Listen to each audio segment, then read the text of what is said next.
La mauvaise attitude d'un employé, est-ce que ça peut changer?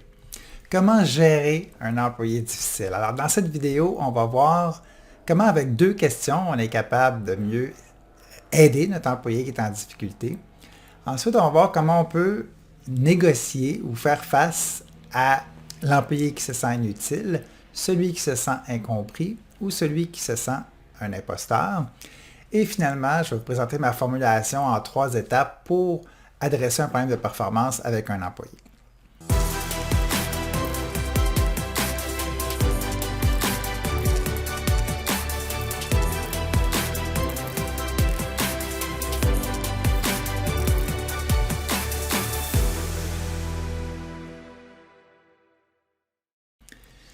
Alors tout d'abord, quand on a dans un ensemble d'équipes des employés qui ont une attitude négative, c'est important de ne pas laisser ça aller.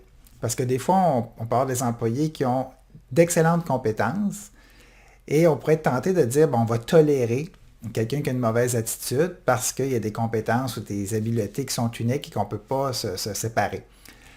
Quand on diminue nos attentes ou quand on ne réagit pas face à un employé qui est en difficulté, le message qu'on lui envoie finalement, c'est que sa contribution n'est pas valorisée. Donc, c'est important d'adresser cette situation-là en posant 2 questions. Première question, qu'est-ce qui a changé? Qu'est-ce qui nous a amené à observer que ton attitude a changé? Et la deuxième question, c'est qu'est-ce que tu changerais si tu pouvais dans ton travail? Parce que de toute évidence, c'est quelque chose qui s'est passé. Ça peut être au niveau, il y a un changement qui a été mis en place, la personne n'a pas été consultée. Peut-être que ses responsabilités ont changé suite à une restructuration et puis elle ne se sent pas valorisée. Ça peut être un changement au niveau des méthodes de travail. Peut-être que le fait d'avoir une portion en télétravail aussi, la personne est moins confortable avec les technologies. Donc, ça peut être une foule de facteurs qui vont faire que l'attitude d'une personne va diminuer, mais évidemment, même dans un contexte de pénurie, il ne faut surtout pas baisser les attentes, parce que quand on a des attentes élevées envers les gens, le message qu'on leur envoie, c'est qu'en fait, on leur fait confiance. Ensuite, comment faire face à notre inutile, incompris ou notre imposteur? En fait, dans un travail, les gens vont rechercher 3 choses principalement. Ils vont chercher une organisation qui a des valeurs communes avec les siennes. Ils vont vouloir que leurs attentes pour un travail satisfaisant soient écoutées et ils vont vouloir que leurs compétences soient mises à contribution sur une base régulière. Alors, c'est quand un de ces 3 aspects-là, valeurs, attentes ou compétences, qui ne sont pas présents, que là, on se retrouve avec des situations problématiques. Alors, par exemple, un employé pour qui ces compétences ne seraient pas utilisées pourrait avoir le sentiment d'être un peu inutile. Donc, encore là, baisse au niveau de l'attitude. Si jamais ses attentes ne sont pas tenues en compte par son gestionnaire, bien, la personne peut avoir l'impression qu'elle est un peu incomprise parce qu'elle a beau vouloir espérer des changements dans son travail et ça n'arrive jamais. Et la troisième chose, c'est que si les valeurs sont incompatibles, les valeurs organisationnelles incompatibles avec les valeurs de l'individu, bien là, on a l'impression un peu de faire face au syndrome de l'imposteur, c'est-à-dire que la personne, à son travail, doit adopter des comportements ou des valeurs qui, finalement, ne sont pas des valeurs qui lui collent à la peau, qui la reflètent réellement comme personne. Fondamentalement, ce que les gens recherchent dans un travail, c'est grandir. C'est-à-dire que les gens sont en quête d'identité, en quête de sens.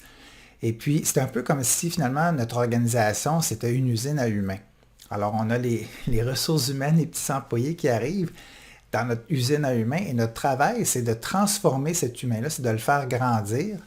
Et puis, la façon d'y arriver, c'est en lui fournissant principalement 3 éléments, c'est-à-dire de l'autonomie, de la latitude au niveau des façons de faire. Ensuite, on va lui fournir des amis, des gens qui ont des valeurs communes, des gens qui ne le laisseront pas tomber si jamais il est en difficulté, et finalement, des outils, des ressources, des moyens, de la formation, du temps. Donc, autonomie, amis, outils pour faire grandir, comme je le disais, mais surtout pour bâtir la confiance, bâtir la fierté, bâtir le plaisir, qui va faire que justement, au niveau de l'employé, on ne sera plus dans une relation d'engagement sur une base plus de continuité. On a peur de perdre nos avantages, donc on reste dans l'entreprise. On a peur de perdre l'expertise de l'employé, donc on tolère, plutôt que dans un engagement qui est émotif.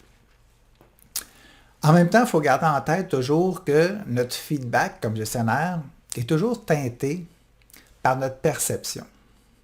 Moi, il y a un patron qui m'a déjà dit, Stéphane, tu sais, il y a toujours trois côtés à une médaille.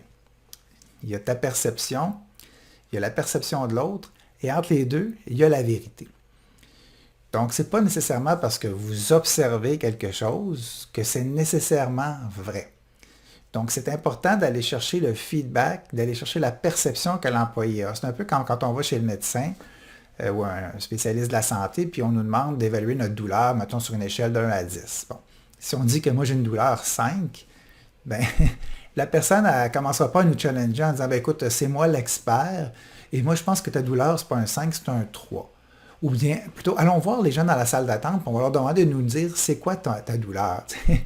Donc, il y a une raison pour laquelle on demande aux gens de nous donner ce feedback-là, c'est qu'à quelque part, ils ont une perception peut-être différente de la nôtre. Donc, une façon justement de faire face avec ce biais-là, c'est d'avoir une approche, une formulation en 3 étapes avec un employé problématique. Donc, la première étape, c'est voici ce que j'observe. Donc, voici ce que je vois. Encore là, on parle de sa perception. Deuxième question, ou deuxième élément de l'énoncé, dis-le-moi si j'ai tort. Voici ce que je vois. Dis-le-moi si j'ai tort. Et troisièmement, sinon, ben, j'espère que ça t'aide à corriger la situation. Donc, voici ce que je vois, ma perception. Dis-le-moi si j'ai tort, on va chercher le feedback de l'employé, parce que peut-être que ce qu'on observe, ce n'est pas du tout la réalité. Et finalement, ben, sinon, ben, j'espère que ça t'aide à corriger la situation. Donc, la balle est dans le camp de la personne. C'est à elle de nous valider nos observations et de s'assurer que ses comportements vont changer et puis qu'on va être capable de faire un suivi pour assurer une amélioration de l'attitude parce qu'évidemment, une attitude négative, ben, ça dépeint sur l'ensemble de l'équipe et c'est pas ça qu'on veut. On ne veut pas baisser la moyenne, on veut augmenter les attentes. Donc, en conclusion, c'est important de ne pas ignorer les premiers signes. Des fois, on se dit, ah, ben, c'est temporaire, ou il y a eu des changements, puis ça va se replacer.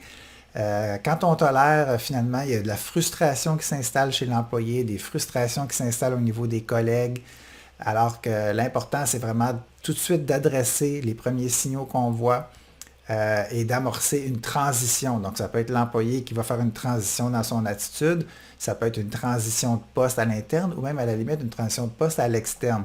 Mais au moins, on est déjà en phase solution, puis on est en train d'envisager une transition quelconque vers quelque chose qui sera le mieux finalement pour tout le monde.